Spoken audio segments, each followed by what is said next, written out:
On. Mina existed in the quiet spaces between other people's lives.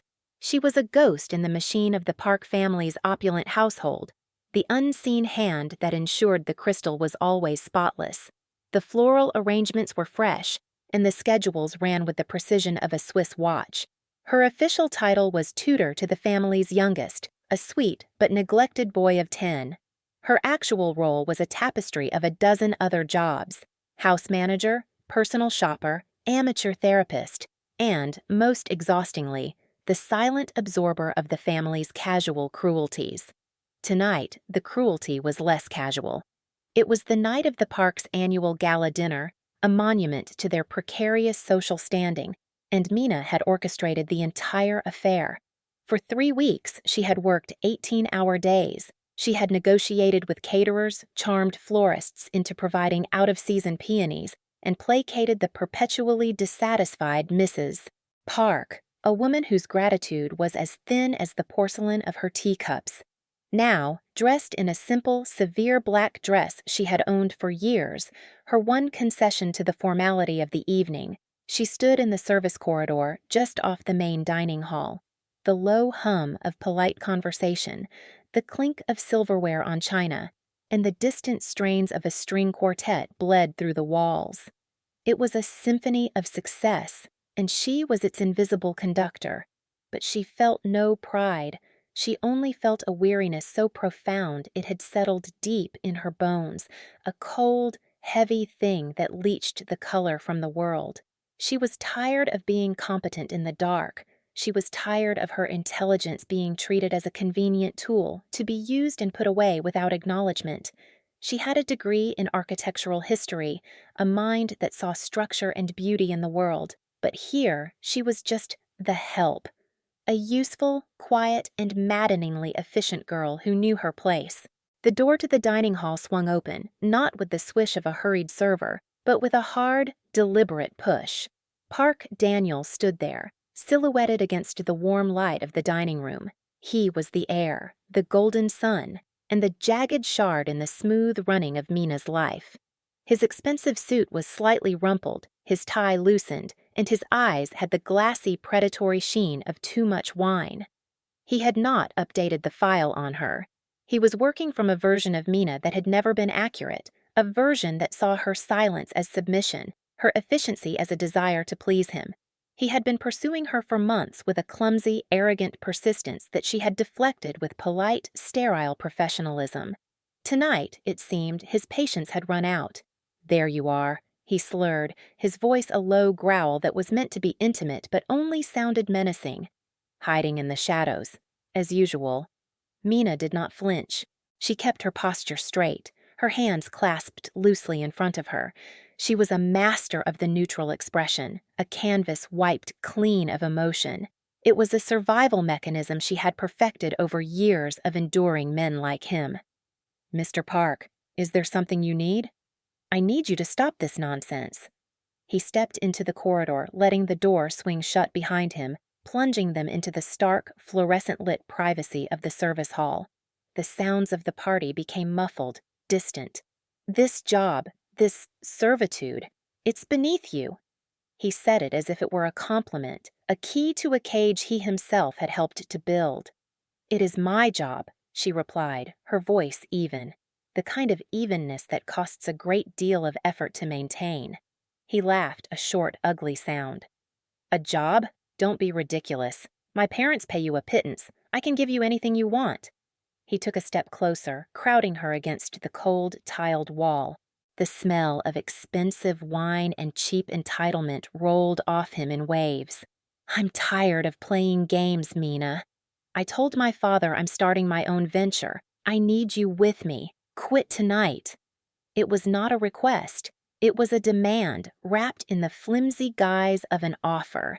She thought about the venture, some vague, ill-conceived tech startup he'd been boasting about, funded entirely by his father's money and his own blustering ego. She knew, with the cold certainty of an accountant staring at a bad ledger, that it would fail within a year. And she knew what her role in it would be, the same as her role here, but with the added horror of his explicit ownership. "Thank you for the offer, Mr. Park, but I am not interested," she said. Each word was a carefully chosen stone laid precisely to build a wall between them. His face tightened, the charming veneer cracking to reveal the rot beneath. "Not interested? You don't get to be not interested. I have been patient. I have been a gentleman." He reached out and grabbed her arm, his fingers digging into the thin fabric of her sleeve, into the flesh beneath. The grip was surprisingly strong, fueled by frustration and alcohol. "You have an obligation to me." She did not scream, she did not struggle. To struggle was to escalate, to turn the confrontation into a scene. A scene would be her fault. In the world of the Parks, the disruption was always the fault of the person who broke the silence, not the one who caused the pain. Instead, she looked down at his hand on her arm, then back up at his face. Her voice, when she spoke, was dangerously quiet. "Let go of my arm." "Or what?" he sneered, his face close to hers. "Who are you going to tell? My mother? She thinks you're a charity case. My father? He doesn't even know your name. You have no one, Mina. Just me." It was the truth, or a version of it so close it felt like a blade against her skin. She was isolated, a ship without a harbor. Her parents were gone, and her few friends were scattered, living lives of their own quiet struggles. Daniel had seen her solitude and mistaken it for weakness.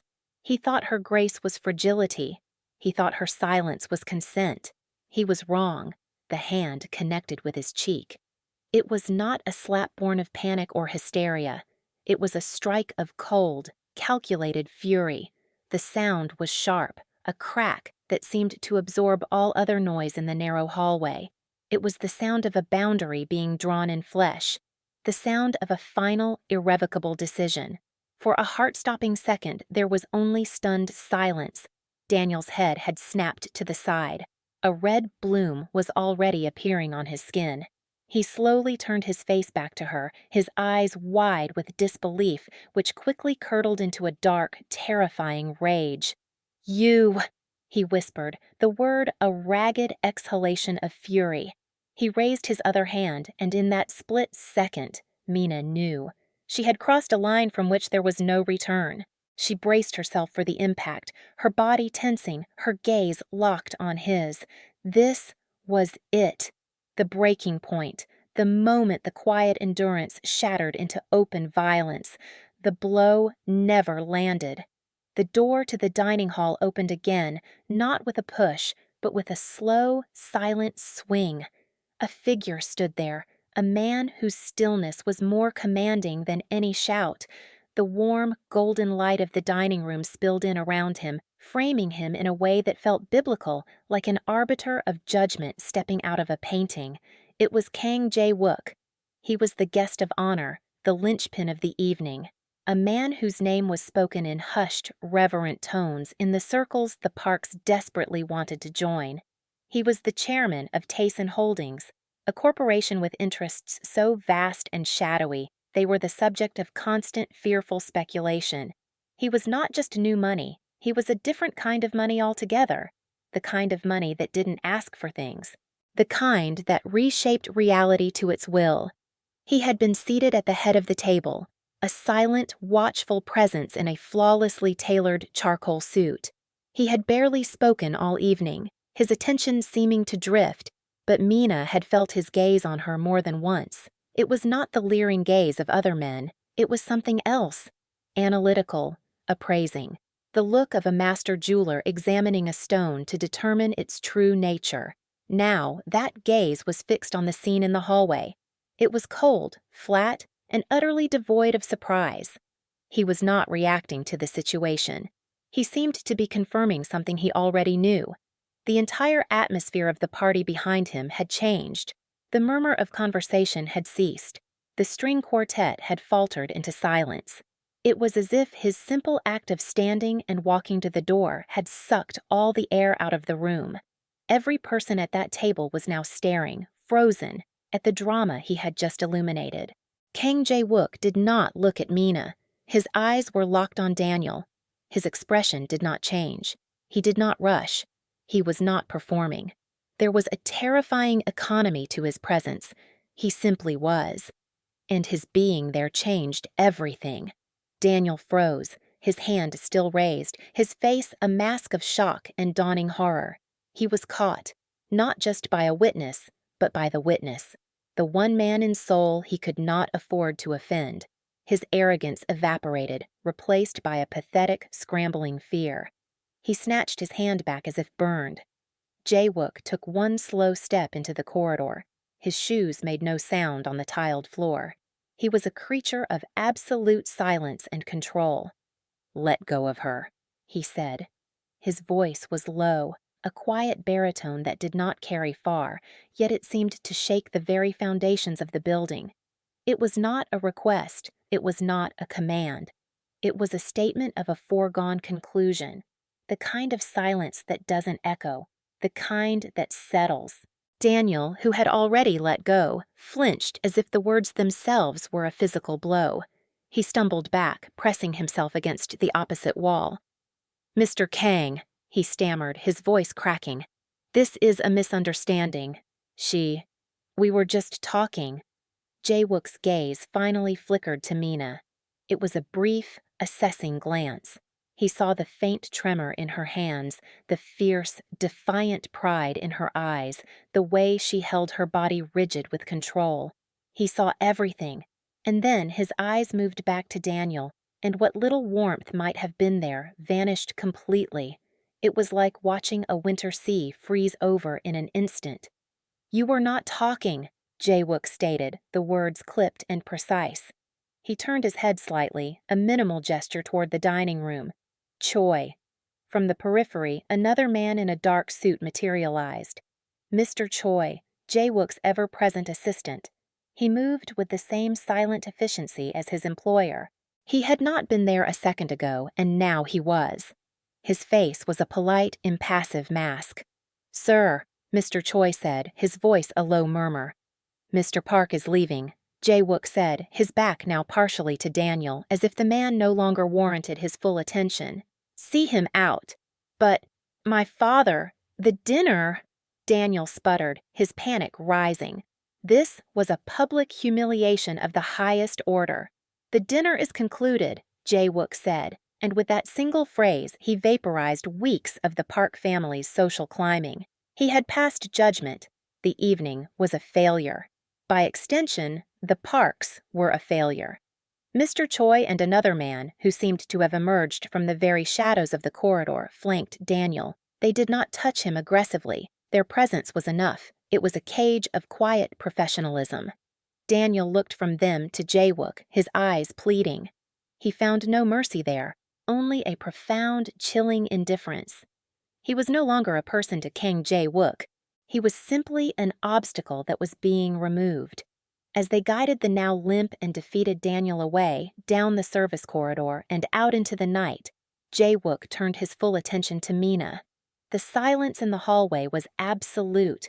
He stood there for a long moment, simply looking at her. His stillness was unnerving. It was not the stillness of hesitation, but of immense, coiled power. Mina forced herself to meet his gaze. She was trembling now, the adrenaline of the confrontation giving way to a deep, shuddering shock. But she would not collapse. She would not cry. She had not cried in front of Daniel, and she would not cry in front of this man, whatever his intentions were. He saw the battle she was waging with herself. His expression softened by a fraction of a degree. It was barely perceptible, a minute relaxation of the muscles around his eyes. "Are you injured?" he asked. His voice, now directed at her, was different. The iron was still there, but it was wrapped in silk. She shook her head, the movement small and tight. "No. Your arm," he stated, his gaze dropping to where Daniel had grabbed her. He didn't ask. He knew. She looked down. She hadn't even realized. Through the thin black fabric of her sleeve, the distinct shape of angry red finger marks was already beginning to form, a bruise in the shape of a man's possession. He took a half step closer, and for a terrifying moment she thought he might touch her. Her body tensed instinctively. He saw the reaction and stopped. He did not invade her space. It was a mark of respect so profound and so unexpected that it almost broke her composure more than the assault itself. "You will not work here another day," he said. Again, a statement of fact. Mina's mind raced. He was offering an escape. But what was the price? She had learned long ago that nothing was free. Every kindness from a man of power had a hidden ledger. I can't just leave," she stammered, the words tasting like a lie even as she said them. She wanted nothing more than to leave. But pride and a deep, instinctual fear of dependency held her rooted to the spot. "You can," he said simply. He held her gaze, and she felt as if he were looking past her defenses, past the carefully constructed walls, and seeing the exhausted woman huddled inside. "My car is waiting out front. Mr. Choi has already retrieved your personal effects from your room." The sheer presumption of it was breathtaking. He had acted with a speed and certainty that was beyond anything she had ever encountered. He hadn't asked what she wanted. He had assessed the situation and executed a solution. Part of her bristled at being handled so completely. But a larger, more desperate part of her felt a wave of relief so overwhelming it made her dizzy. "Why?" she whispered, the question raw and honest. "You don't know me." A flicker of something unreadable passed through his eyes. "That is not entirely true, Miss An," he said, using her name for the first time. The sound of it in his mouth was strange, solid, real. Not the dismissive Mina of the parks, but Miss An, a person of substance. "I make it my business to know who is in the room, in any room." He gestured slightly with his head back toward the now empty and silent dining hall. "The parks were seeking a significant investment from my company. My team conducted a thorough due diligence report on their finances, their business practices, their household." His gaze was direct, unwavering. "You were in the report. Your academic record, your previous employment, the scope of your duties here, which far exceed your title. The persistent and unwanted attentions of Mr. Park Daniel." Mina stared at him, her mind struggling to process the information. He had known. He had been sitting at that table, eating the food she had ordered, surrounded by the flowers she had arranged, and he had known everything. He had been watching this disaster unfold long before it happened. He had been working from a file that was terrifyingly, intimately accurate. "You were listed as the family's single most valuable and most exploited asset," he continued, his voice a low, factual monotone.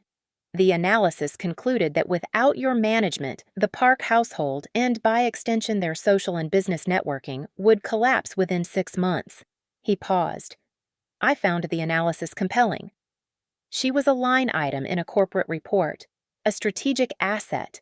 The thought should have been dehumanizing, but strangely, it was the most profound validation she had received in years.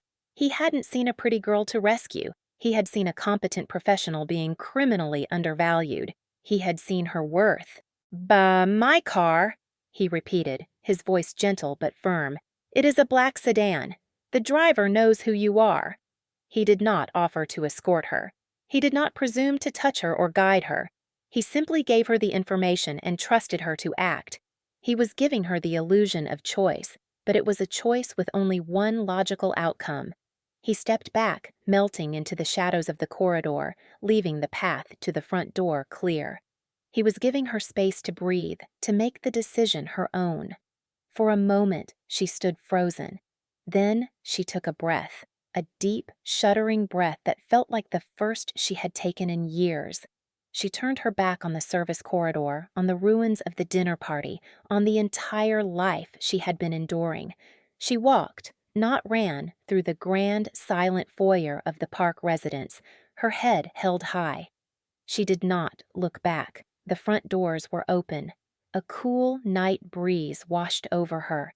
And there, at the curb, just as he had said, was a single black sedan, its engine humming quietly. It was an island of quiet, dark power in the chaotic aftermath of her old life. The rear door opened as she approached. She got in without hesitation, and the door closed behind her with a solid, reassuring thud. The world outside went silent. The car pulled away from the curb smoothly, leaving the garish, overlit mansion behind. Mina stared out the window, watching it recede until it was just another light in the hills. She was in a stranger's car, heading to an unknown destination, her life irrevocably altered by a man she had just met. She should have been terrified. Instead, for the first time in a very long time, she felt the quiet, tentative beginnings of peace, the kind of silence that doesn't echo, the kind that settles. The journey was silent. The car moved through the glittering arteries of Seoul with an unhurried grace, the city lights blurring into abstract streaks of color. Mina sat perfectly still, her hands resting in her lap, her gaze fixed on the world sliding by outside the tinted window. The shock was beginning to wear off, replaced by a disorienting mix of emotions. There was relief, sharp and dizzying. There was fear, a low, familiar hum beneath the surface. And there was a profound sense of dislocation, as if she had been plucked from her own life and dropped into someone else's. She was not naive. Kang Jae-wook had not acted out of simple altruism. Men like him did not operate on sentiment. They operated on value, on assets, on power. He had called her an asset. He had intervened because her mistreatment represented an inefficiency, an imbalance in a system he was observing. He had not rescued a damsel in distress. He had acquired a resource. The thought sent a chill through her, but it was a different kind of chill from the one Daniel's presence inspired. It was cold, yes, but it was clean. It was logical. She understood the language of transactions far better than the chaotic, unpredictable language of emotion and ego. In a strange way, being seen as a strategic asset felt safer than being seen as an object of desire. It was a valuation of her mind, not her form. The car slowed, turning off the main thoroughfare and onto a quiet, tree-lined street in one of the city's most exclusive districts. It passed through a set of high, unmarked gates that opened silently as they approached and proceeded up a long, winding drive. The house, when it came into view, was less a house than a modern fortress. It was a symphony of dark stone, glass, and sharp, clean lines, built into the side of a hill, overlooking the sprawling city below. It was a statement of power, but unlike the Parks mansion, it was not performative. It was structural. It was deep, quiet, and absolute. The car stopped under a covered portico. The driver, a man as silent and professional as the car itself, came around to open her door. As she stepped out, another man appeared from the house. It was Mr. Choi. "Miss An," he said with a slight formal bow. "The chairman is waiting for you in his study. Please, follow me." She followed him into the house.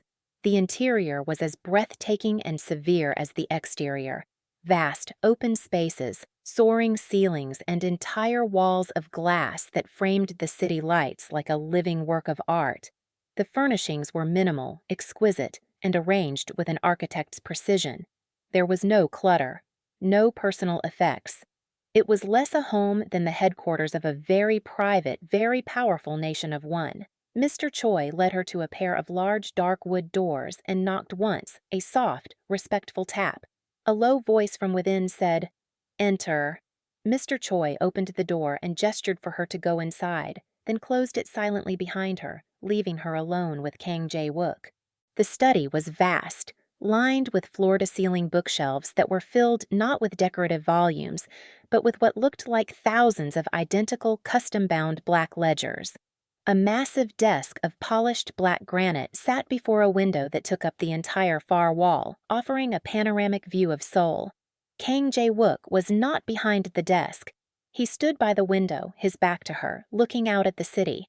He had removed his suit jacket and rolled up the sleeves of his crisp white shirt, revealing forearms corded with lean muscle and covered in the faint, intricate lines of tattoos that disappeared beneath the fabric. "The view is supposed to be calming," he said without turning around. "A reminder that everything, no matter how chaotic, is part of a larger structure." Or a reminder of how small one is in the face of it all, Mina countered, her voice steadier than she felt. He turned then, a slow, deliberate movement. A faint smile touched his lips. It did not reach his eyes, but it changed the severe lines of his face. Perspective is everything, Miss An. He gestured to one of two leather armchairs positioned in front of the desk. Please, sit. She did, perching on the edge of the supple leather. He moved to the opposite chair, not the one behind the desk.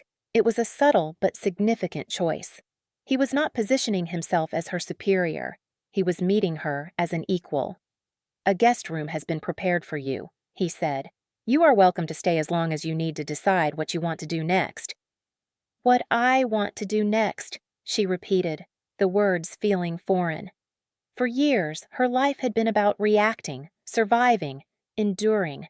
The concept of proactive choice was a muscle she hadn't used in a long time. And what is it you think I should do, Mr. Kang? I think, he said, leaning forward slightly, his dark eyes intense, that you should work for me. There it was. The transaction. As what? A house manager? The words came out sharper than she intended, laced with the bitterness of her recent past. He did not react to her tone. No, he said, his voice steady as iron wrapped in silk.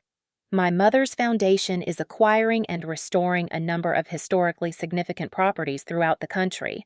The project is being mismanaged, the budget is bloated, the timelines are a disaster, and the current director has a better eye for kickbacks than for architectural integrity. He paused, letting the information settle. The project requires a director with a precise eye, an understanding of structure, a mind for logistics, and the integrity to see it through without compromise. Your file suggests you are uniquely qualified. Mina stared at him.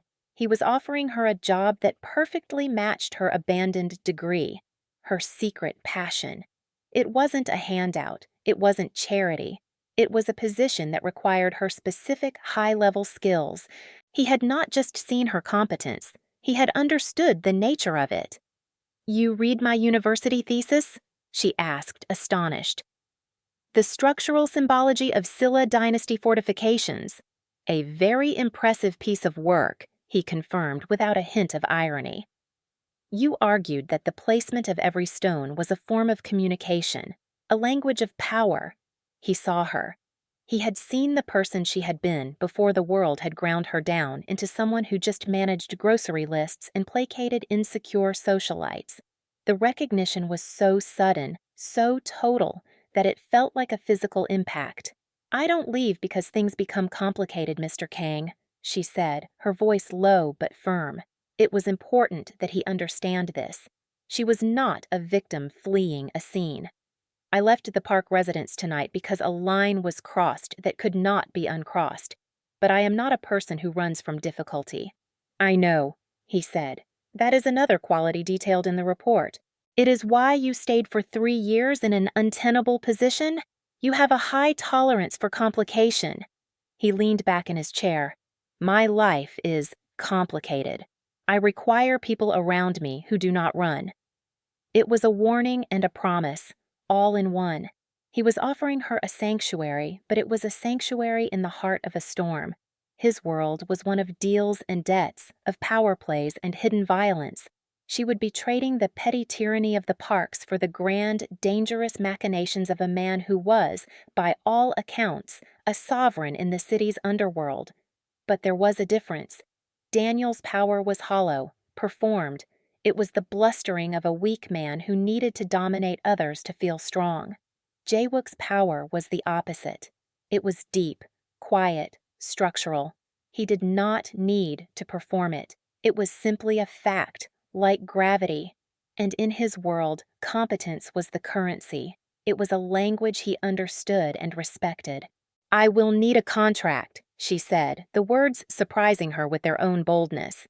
Clear terms, a salary, defined responsibilities, and an exit clause. He nodded, a slow, approving gesture. Of course. Mr. Choi will have one drawn up for you by morning. Read it carefully, negotiate as you see fit. He stood, signaling the end of the conversation. Your room is the second door on the left in the upstairs corridor. Your belongings are already there. Rest, Miss An. We can discuss the details tomorrow after you have had a chance to sleep in a place where you are safe." The word hung in the air between them. Safe. It was a concept she had forgotten the feel of. As she walked out of the study and up the grand floating staircase, she felt the exhaustion of the last 3 years wash over her in a tidal wave, but for the first time, it was the exhaustion that comes after a battle is over, not the one that comes from knowing another is just on the horizon. Her room was as elegant and impersonal as the rest of the house, but on the bed, laid out with care, were her few belongings: her books, a small framed photo of her late parents, and her simple, practical clothes. Mr. Choi had been thorough, and on the nightstand was a glass of water and a single, perfect white peony. Mina picked up the flower, its petals like cool silk against her fingers. It was an acknowledgement, a small, quiet gesture that spoke volumes. He remembered she had fought for peonies for the Parks party. He had noticed. She sat on the edge of the bed, the flower in her hand, and for the first time since her parents' funeral, she allowed herself to cry. Not tears of sadness or fear, but of a strange, disorienting, and overwhelming relief. The quiet, exhausted tears of a soldier who has finally been allowed to lay down her arms. The days that followed unfolded with a surreal, quiet rhythm. Mina woke up to a world that was calm, the kind of silence that doesn't just mean the absence of noise, but the absence of threat. It was a silence that healed. True to his word, a contract was delivered to her room the next morning. It was thick, detailed, and drafted by one of the top law firms in the country. The salary offered was more than triple what the Parks had paid her. The title was Director of Architectural Heritage, and the responsibilities were exactly as he had described. She read it 3 times, her lawyerly instincts, honed by years of reviewing vendor contracts for Mrs. Park, kicking in. She found 2 clauses that were slightly ambiguous and a third that pertained to intellectual property rights that she felt was too broad. She spent the morning drafting an addendum, her notes precise and her reasoning clear. She was nervous when she presented it to Mr. Choi, expecting to be dismissed or placated. Instead, the man read her notes with a serious expression, nodded and said, "I will present this to the chairman." An hour later, he returned with a newly printed contract incorporating all of her changes. "The chairman was impressed with your diligence," Mr. Choi said, his tone one of simple fact. "He said he expected nothing less." Mina signed the document. It felt like signing a treaty, a declaration of her own sovereignty. Her life began to take on a new shape. She spent her days not in the house, but out at the various sites the Tayson Foundation was managing. The first was a crumbling Joseon-era fortress south of Seoul. The previous director had been planning to gut it with steel beams and glass, a modern monstrosity that would have erased its soul. Mina arrived, took one look at the plans, and immediately halted all work. She spent a week on site, walking the grounds from dawn until dusk, her hands tracing the old stones, her mind connecting with the original builders. She slept in a small, dusty office, poring over ancient maps and records she had requisitioned from the National Archives. She was not just managing a project, she was communing with it. Kang Jae-wook did not interfere. He gave her complete autonomy, but his presence was a constant, silent force. He received a daily report from her, a concise summary of her findings and proposed changes. He never questioned her decisions. His replies were always the same, delivered via a secure message from Mr. Choi. Approved. Sometimes he would appear at a site unannounced. He would arrive in his silent black car, dressed in a dark suit that seemed utterly out of place against the backdrop of dust and history. He would not speak to the work crews. He would simply find Mina and walk with her. She would explain her vision, pointing out the subtle genius of a buttress, the defensive logic of a gate's placement. She would talk about the language of the stones, and he would listen. He would listen with an unnerving stillness, his dark eyes absorbing everything. He was not just hearing her words, he was understanding the mind behind them. "You see the bones of things," he said once as they stood on a crumbling rampart, looking out over a valley. I see financial structures. You see the skeletons of buildings. They are not so different, she replied, surprised by her own ease. Both are about foundations, about bearing loads, about how things stand or fall. He looked at her then, a long, searching look. Yes, he said, his voice low. They are not so different.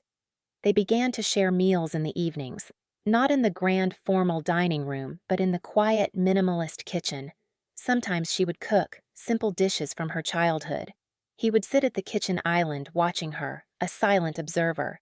He ate what she made with a quiet appreciation. He was a man who seemed to exist on air and control. The simple act of him eating a home-cooked meal felt like a profound intimacy. She learned about his world in fragments. She learned he had a younger sister currently studying art in Florence, whom he spoke of with a rare, fierce protectiveness.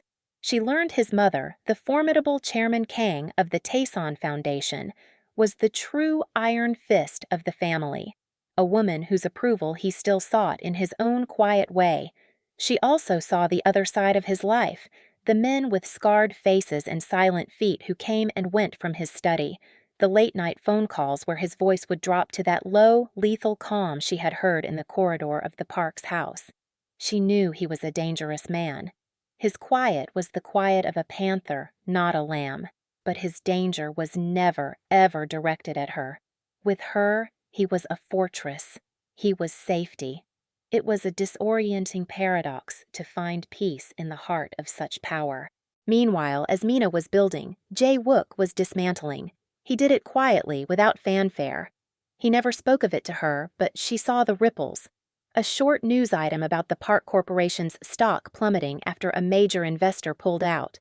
A piece of gossip from a contact in the art world about Park Daniel being blacklisted from every gallery opening. Mr. Choi would occasionally leave a file on the kitchen island for the chairman to review. Once, Mina glimpsed the cover sheet. It was a detailed financial analysis of the park's debt portfolio. Jae-wook had not just pulled his investment, he had bought their debt from other creditors. He owned them. He was not just punishing Daniel. He was systematically erasing his entire world. Not because he was sorry for Mina, but because Daniel had been an error, an inefficiency, a flaw in the system that needed to be corrected. Mina should have been horrified, but a cold, hard part of her was not. It was cathartic. It was the detached satisfaction of watching a flawed structure be demolished to make way for something new. The real test came a month after she started her new life. Daniel Park, predictably, refused to fade away. His world was crumbling, and like a cornered animal, he lashed out at the perceived source of his problems. A legal summons arrived at Jae-wook's residence, delivered by a terrified-looking courier. It was a frivolous, nonsensical lawsuit, naming Mina as the defendant, breach of contract, defamation, infliction of emotional distress. It was the desperate, pathetic flailing of a man who had lost everything but his own sense of entitlement.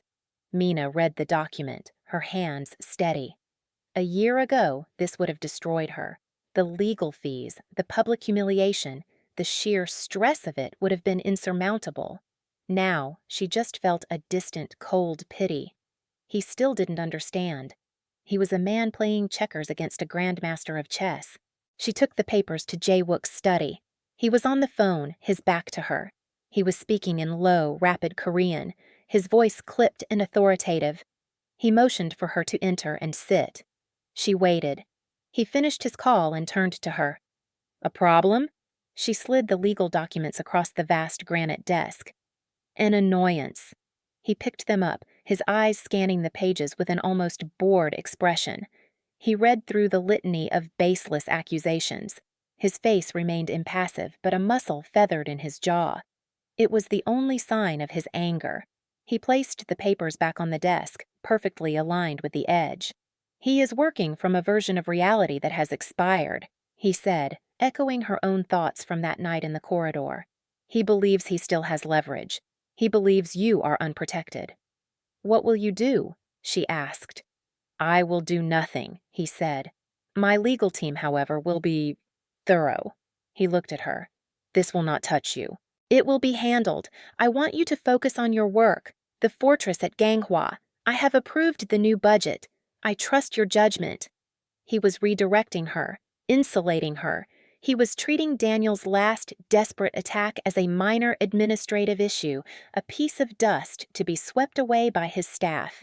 He was showing her, without saying it, the vast difference between their worlds. Daniel could throw pebbles. Jae-wook commanded mountains. But Daniel, in his blind arrogance, had made a fatal miscalculation. He had underestimated not only Jae-wook's power, but his ruthlessness. And he had provided Jae-wook with the one thing he needed to end the game permanently, a justification for total annihilation. The final act was set for a week later. Chairman Kang, Jae-wook's mother, was hosting an intimate family dinner.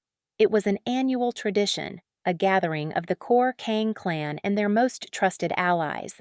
An invitation was a sign of ultimate acceptance into their world. That morning, Mr. Choi approached Mina as she was preparing to leave for the Ganghwa site. "Miss An," he said, "the chairman requests your presence at dinner this evening." Mina froze. "The family dinner?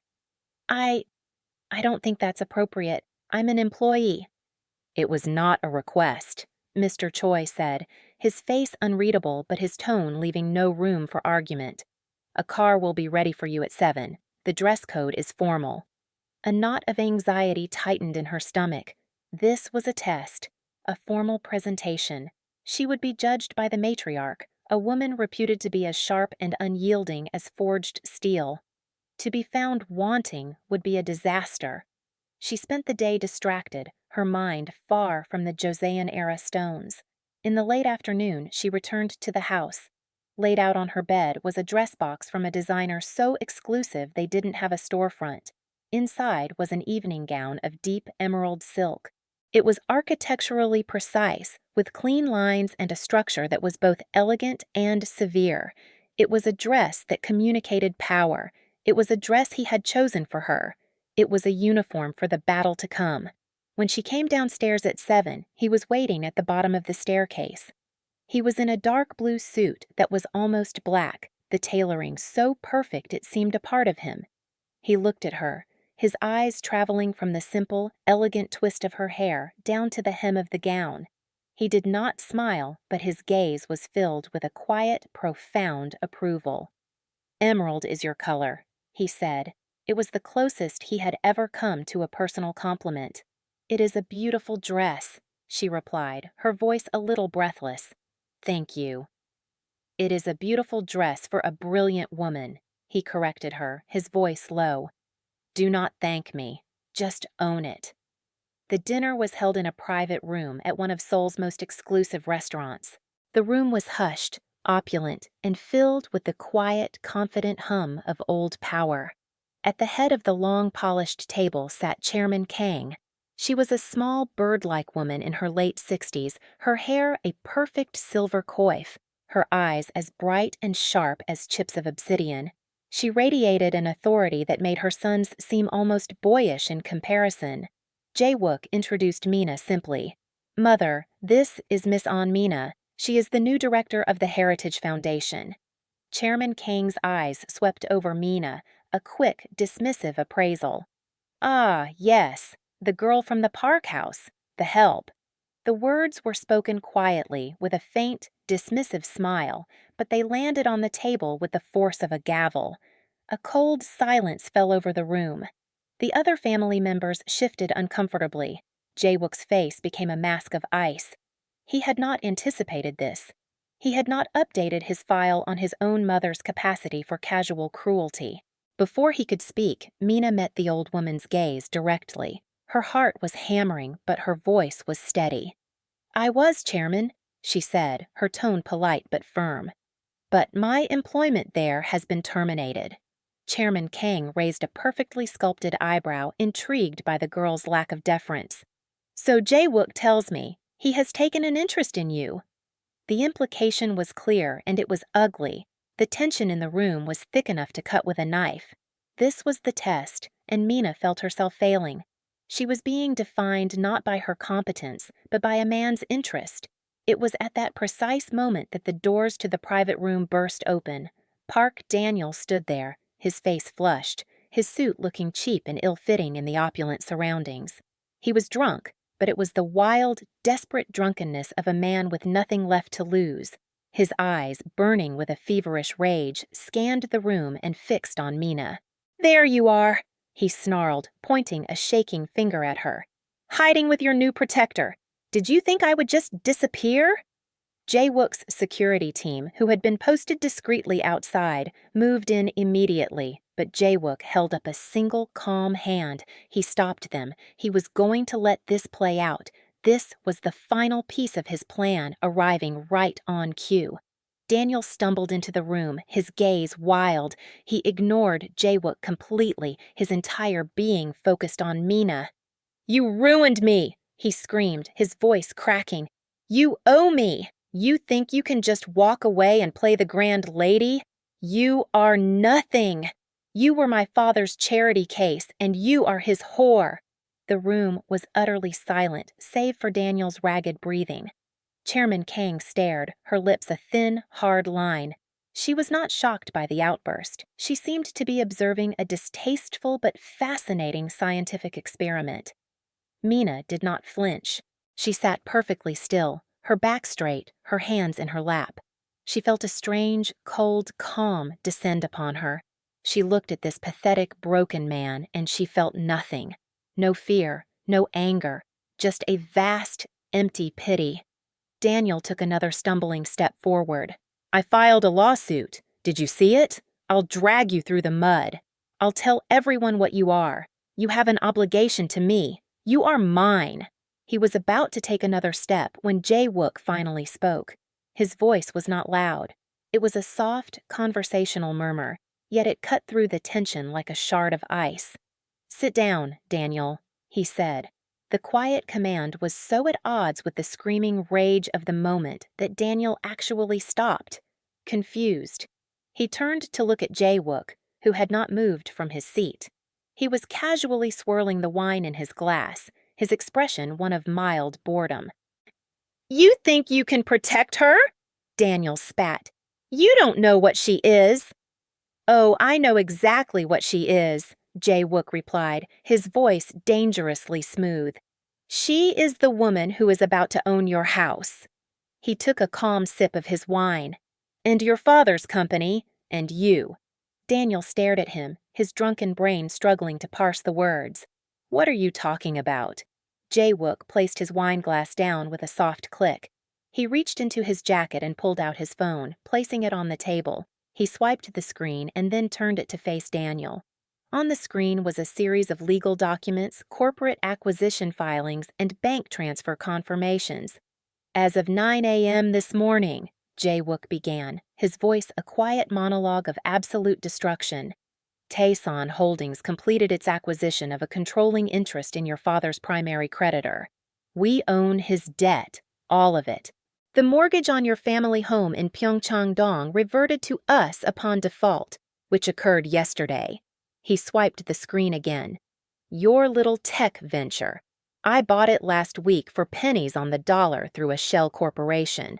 All intellectual property, such as it is, now belongs to me. Your trust fund, which was unwisely leveraged as collateral for your father's failing business, is also now an asset under my administration." He looked up from the phone, his eyes locking with Daniel's.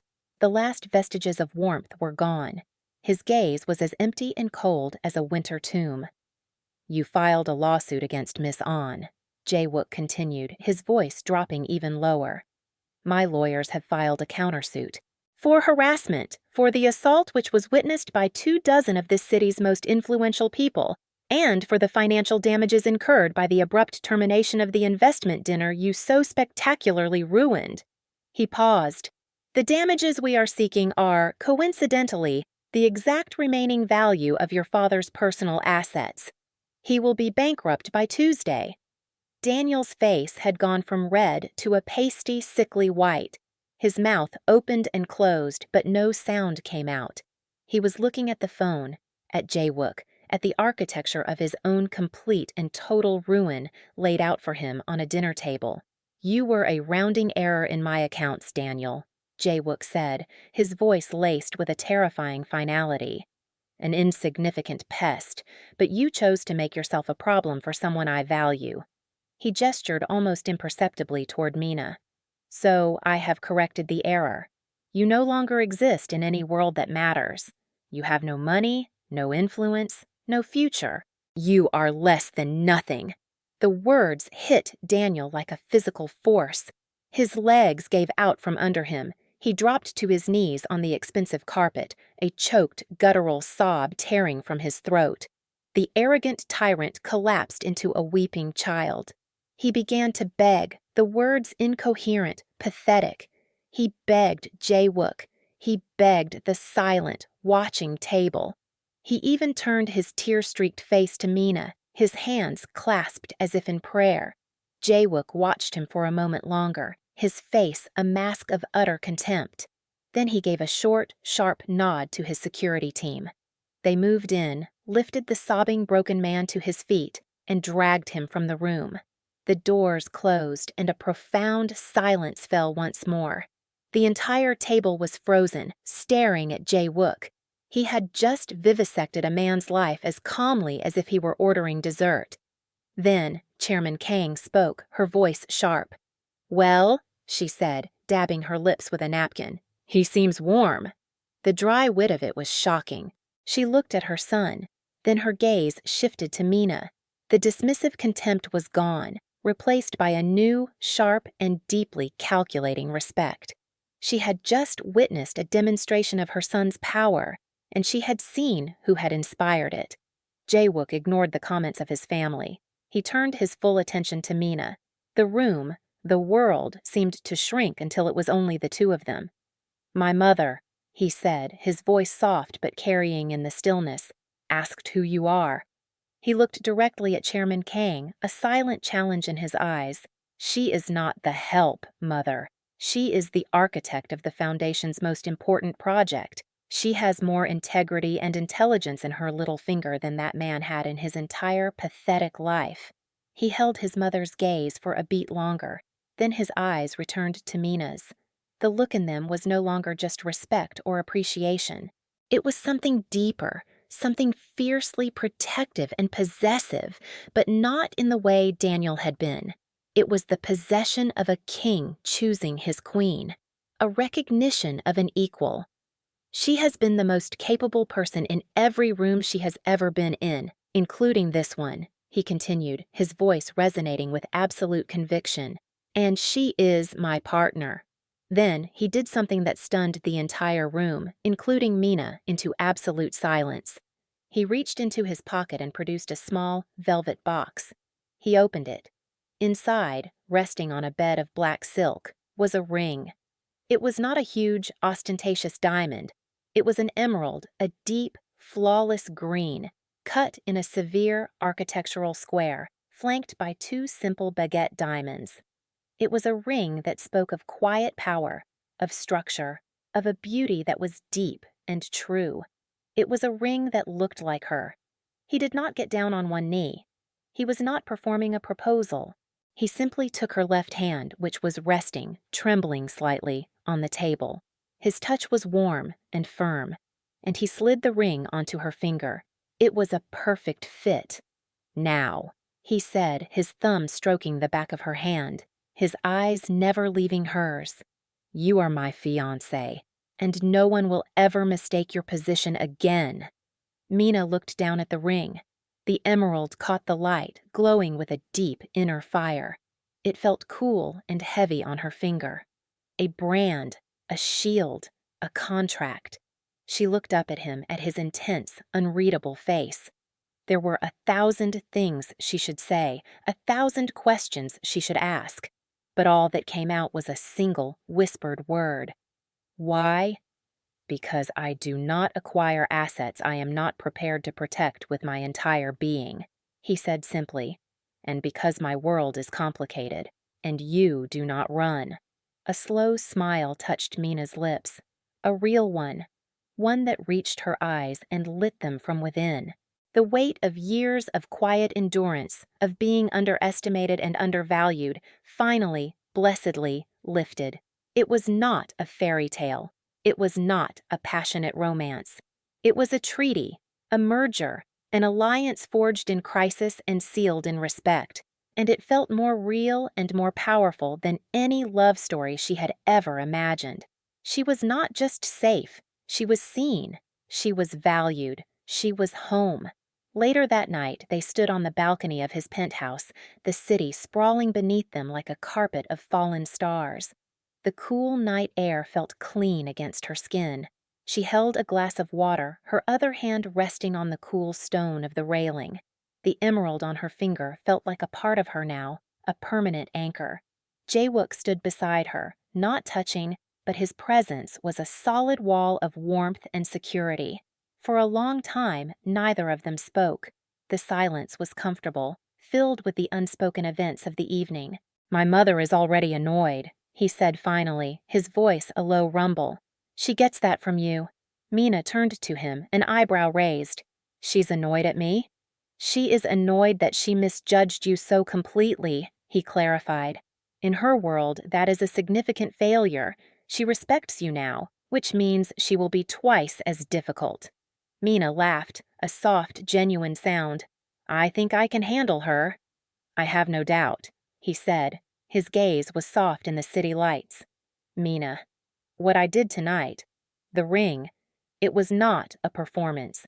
It was a strategic move in a negotiation that had become public, but the sentiment behind it was not strategic." She met his gaze, her heart beating a slow, steady rhythm. "I know. This is not an easy world," he continued, turning to look out at the city. "There will be other dangers, other complications." "I don't leave because things become complicated," she repeated the words she had spoken to him in his study, her own personal creed. This time they felt like a vow.